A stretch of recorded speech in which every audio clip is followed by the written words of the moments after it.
My first instrument was the pots and pans. And of course that evolved to a yellow plastic drum. And I got the plastic drum because I was starting to put holes in the pots and pans. Then of course I put a hole in the plastic drum and then I cried for a while. Had to go to therapy or something, I don't know what happened. But anyway, I ended up getting a used set of Slingland drums for Christmas, white pearl.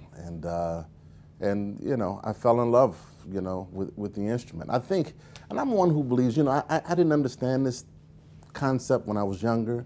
I would wonder, why do people play English horn? Why oboe? And then after so many people would ask me why the drums, you know, I had to think about it for a while, and I realized, and I really do believe that you don't choose an instrument, but the instrument chooses you.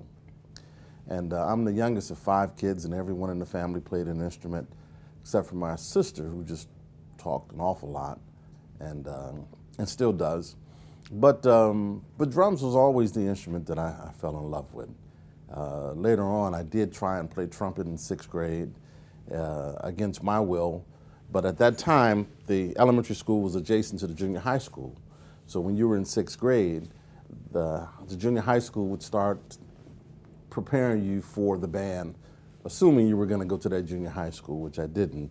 And the band director says, my brother, 4 years older than me, plays trumpet, Eddie Allen, and they said, he says, your brother plays trumpet, he's pretty good, you're gonna play trumpet. I said, I already played drums. He said, no, you're gonna play trumpet. And it took me like, you know, 3 times longer to learn my scales because I didn't want to do it. And finally he said, well, your brother says you're pretty good, so okay, all right, you can play drums. So I won that battle. But yeah, so it's pretty much always been the drums.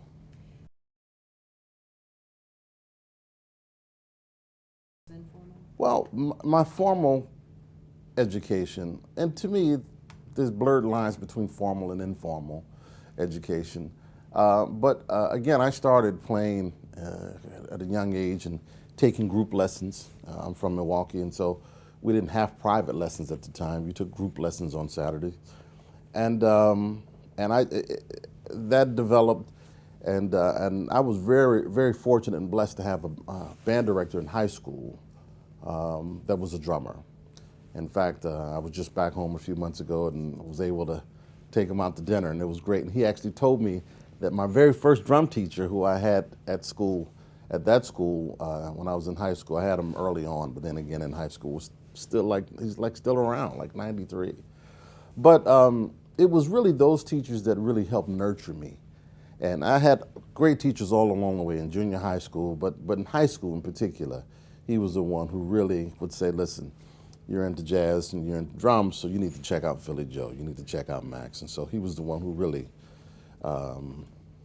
helped me. And then that developed into where we would go to these jazz competitions, you know. And one in particular was the University of Wisconsin Green Bay. And every summer, you know, because I would win some award, and I would go there as a student of the jazz camp. And I met a gentleman by the name of Love Lives, who's still around, and I'll see him in a couple of weeks. He's retired now, but he was very influential and very helpful for me. And so I stayed there for 2 years, but during my freshman year, I was fortunate enough to meet the great Mel Lewis, who came to Green Bay. And he was there for a 3-day residency. He brought a quartet, I'll never forget it. Michael Moore, Bob Brookmeyer, Jim McNeely. And before he left, he said, you know, I'm looking for a drummer for Basie, and I think you should do this gig. And I was like, man, I'm honored. I don't think I'm ready, and I told my mother I would finish school. So he was like, look, man, you're going to have to get out of here. Because first of all, in Green Bay, you're going to play bar mitzvahs and polkas, and it's not happening, right? And so we kept in contact over the next year, and one of my friends, who was a drummer who's a year ahead of me, went to William Patterson on an exchange program. And so he and I would write back and forth. Of course, this was before email. And he was telling me about all the great things that were happening. So I transferred there, or actually I went there as an exchange student my junior year, and of course just stayed, and had the great privilege of studying with the great Rufus Reed, who I still consider him my teacher. You know, we've been, you know, friends for many years, but to me, he's still Mr. Reed, you know. And, but formally, that's how a lot of everything got started. My senior year at William Patterson is when I joined Freddie Hubbard. And to me, that's when I think the real education started. Because I started to understand about life and about, I didn't grow up with a father in the home, so he was like a real kind of uncle figure. I won't say father figure, but I'll say like an uncle figure. But Freddie and I were very, very close, and I was with him for 8 years. But through my relationship with Freddie, I started to understand a very basic fundamental principle of relationships and resources are cyclical. And many musicians that I had met prior to playing with Freddie, you meet them, my name's Carl Allen, I play drums, and they're like, yeah, okay, cool, yeah. And so after I started playing with Freddie, some of those same guys would be saying, man, aren't you playing with Freddie? And I'm like, yeah, call me. And I didn't understand it. I was like, oh man, that's jive. Because a year ago I tried to get your number. And I spoke with Freddie about it. He said, Freddie just said, well man, until you play with somebody, you're just another guy in the line.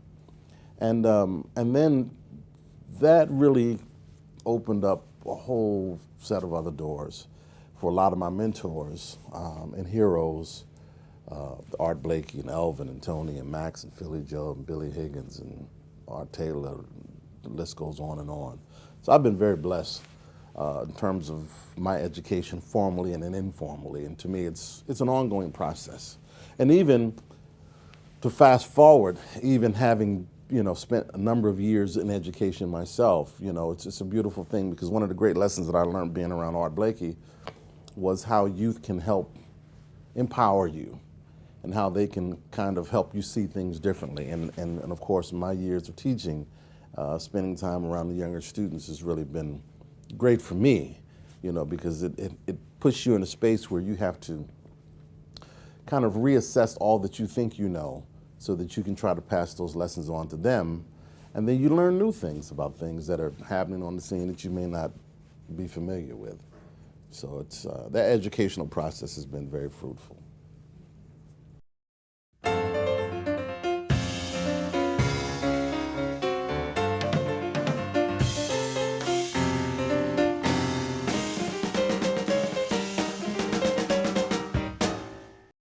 Carl Allen,